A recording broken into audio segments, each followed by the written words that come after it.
What is going on, guys? It is Wrestlelamia here, back with some more news finally after 3 days because I deserve a break. But join us now as we look at this week's edition of Smackdown, as well as the wildest news stories and rumors you need to know, including a new champion crowned on Smackdown, the return of a huge WWE match, Dominik Mysterio pulled from a show, Tiffany Stratton moves on from Ludwig Kaiser, a WrestleMania main event still uncertain, congratulations to RVD and Katie Forbes, and much more. Be sure to subscribe and hit that notification bell for daily wrestling videos and follow us on Facebook for exclusive lists.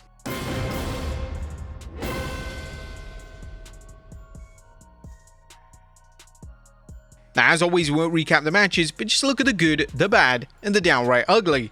As always, we start off with the good is number 1, Drew McIntyre's cold-hearted apology.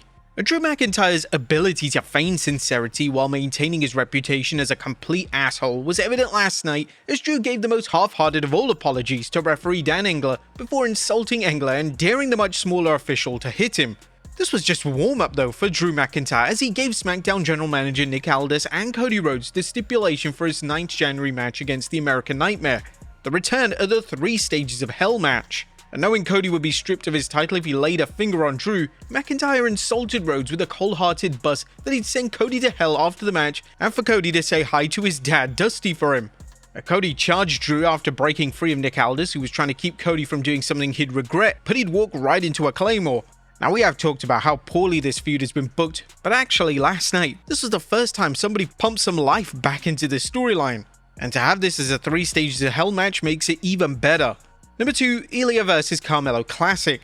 Ilya Dragunov's impromptu United States Championship defense against Carmelo Hayes shows that you can build a match with a basic premise, in this case Dragunov's wish to give Hayes another title shot after Hayes' previous attempt was thwarted by outside interference. And let's face it, they let the in-ring action do the rest of the talking. Hayes has finally won his first singles title on the main roster. The win was impressive, and although Dragunov's reign was just 2 months, his frequent title defenses elevated himself and the belt.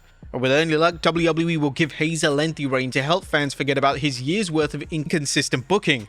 Number 3, Joe Hendry shines on SmackDown. SmackDown's Joe Hendry appearance was well done, with the Blue Brand bolstering Joe's appearance with some fan favorites such as Otis, R-Truth, and Akira Tozawa, whilst also balancing him against the man that fans love to hate, that being The Miz. Hendry doesn't need any help to get over, but the booking showed some rare multi-layered creativity because the environment WWE put Hendry in gave fans unfamiliar with his work a chance to appreciate him, while also using Hendry to give some underutilized talents of Otis and Akira Tozawa some TV time.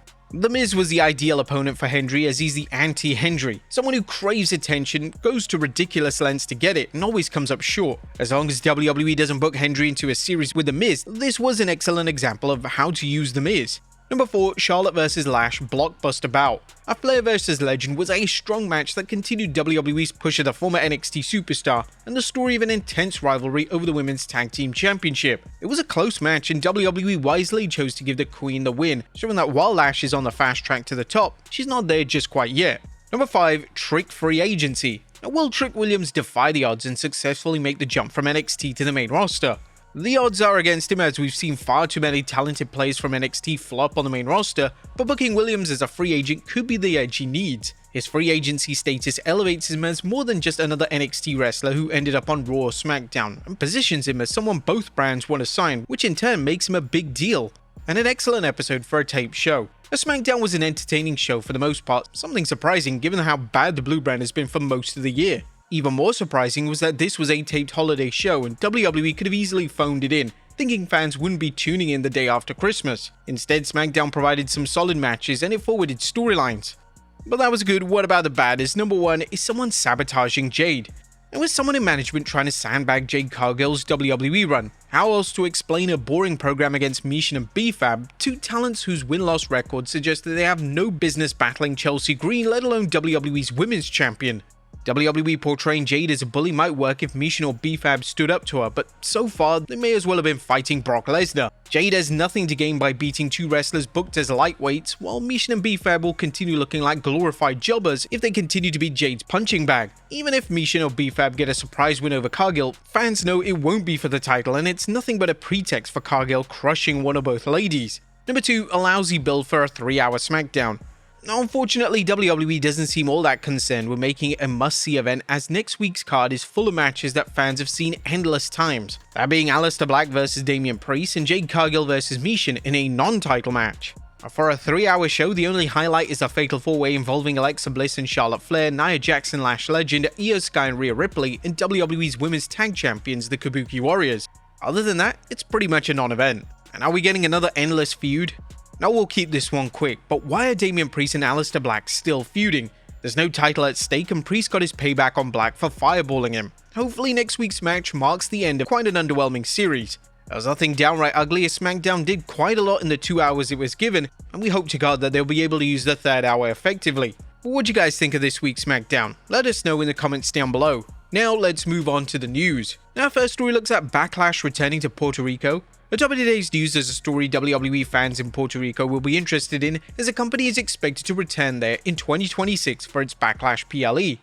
Post Wrestling is reporting WWE will return to Puerto Rico in 2026 for a premium live event, according to sources with knowledge of the event.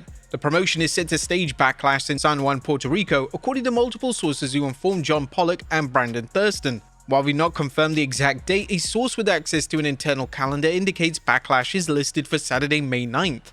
WWE's 2023 Backlash show in Puerto Rico was a huge success for the company, and fans are already wondering whether rapper and occasional wrestler Bad Bunny will work the match as he did there in 2023 when he battled a Judgment Day's Damian Priest. If so, you can expect another sellout.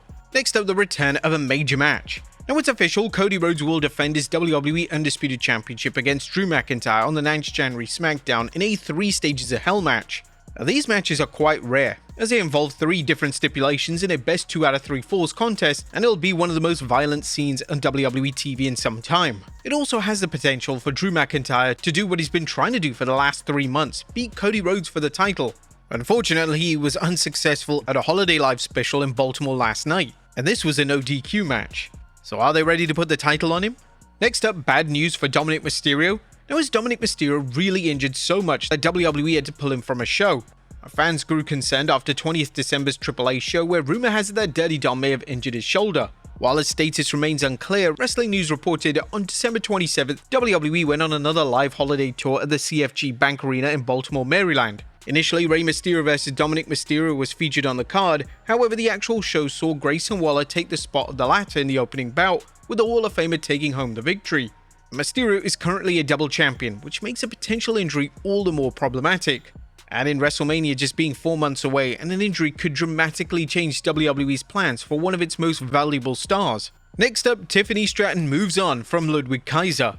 Now, the wrestling world seems to be buzzing after NXT talent Shady Alnahas posted a now viral photo on his Instagram story showing him kissing Tiffany Stratton, sparking widespread dating rumors about the two. In the image, Stratton appears genuinely happy receiving the kiss, which immediately drew fan attention. Shortly afterwards, Stratton shared a playful TikTok video showing her laughing and eating sushi off an arm. Some believe that this was Shady, but many also believe that this was Rhea Ripley. They were also spotted together at Disney World. Now, it seems that Tiffany Stratton and Ludwig Kaiser are completely over as a couple. It seemed that the couple had quietly split after Kaiser was later seen with WWE ambassador Andrea Bazzate. Is this going to be WWE's new power couple? Next up, Joe Hendry Smackdown bound. Now, is Joe Hendry Smackdown bound? Fans saw him compete on last night's Christmas-themed episode, and that may be the beginning, as WrestleVotes radio reports that WWE is looking to build up the Blue Brand's roster now that the show is returning to a 3-hour format. One of them looks to be Joe Hendry. There have been internal discussions about Joe Hendry getting main roster call-up, with SmackDown being his permanent home. The USA Network was keen on getting Joe Hendry. This is a good start, but who else should be joining the SmackDown brand in 2026? Next up, a WrestleMania main event still uncertain. Seth Rollins' shoulder injury appears to be keeping WWE's WrestleMania 42 plans in flux. Meltzer noted on this week's Wrestling Observer newsletter that Rollins this week estimated being out 3 to 4 more months. WrestleMania is 3.5 months away. The last time I asked about Mania and Rollins, it was that the option was still open, but it was far from a sure thing. While veteran wrestling fans know that injury estimates are as wonky as his 5-star ratings, there is speculation about what match could replace Rollins and Reigns. Rollins vs Reigns at the time for the title was the planned main event of one of the nights, but obviously that as a title match is out of the window and is looking like Rhodes vs Reigns as the big match of the show. Is Cody vs Roman Part 3 a good WrestleMania match? And if so, should it be for the championship? Next up, a popular AEW star headed to NXT. Could NXT fans see Danhausen in WWE in 2026? Well, WrestleVotes Radio is reporting that WWE officials believe that the man who's both very nice and very evil would be ideal for the NXT brand. But as for when Danhausen might pop up, well, Fightful Select Sean Ross Sapp noted that it's believed that Danhausen's AEW deal will end around February 2026, and Danhausen could be ready to debut in WWE just before WrestleMania. Next up, WWE adding more NXT road shows. Now, speaking of NXT, should NXT fans expect to see more episodes of WWE's developmental brand broadcast from arenas rather than just the WWE PC? According to a new report from WrestleVotes Radio, NXT is looking to have more TV shows air from various venues. The emphasis is to get more reps on the road for a lot of their talent on the show. That doesn't mean WWE is abandoning the Performance Center, as Fightful Select Sean Ross Sapp explained the PC will remain WWE's base for its young talent. And finally, congratulations to RVD and Katie Forbes. Last but not least, congrats to Rob Van Dam and Katie Forbes on the birth of their not one but two babies. RVD tweeted the news yesterday saying 26th of December 2025, Karma and Saba have officially left the womb. Twins' arrival came earlier than expected, with Wrestling News explaining the couple originally announced in June that they were expecting the twins to arrive in 2026. However, complications arose when Forbes developed preeclampsia and a condition categorized by high blood pressure and placental issues. Doctors made the decision to deliver the babies early at 34 weeks, resulting in a Christmas arrival for the family. Now, RVD also mentioned that the name Saba was a direct tribute to Sabu, his longtime friend who passed away this year. We're sending our best to RVD and Katie Forbes on their two bundles of joy. But there you have it, folks, our look at Smackdown, as well as the wildest news stories and rumors you need to know. Be sure to leave your comments down below, and I'll see you next time with some more wrestling content.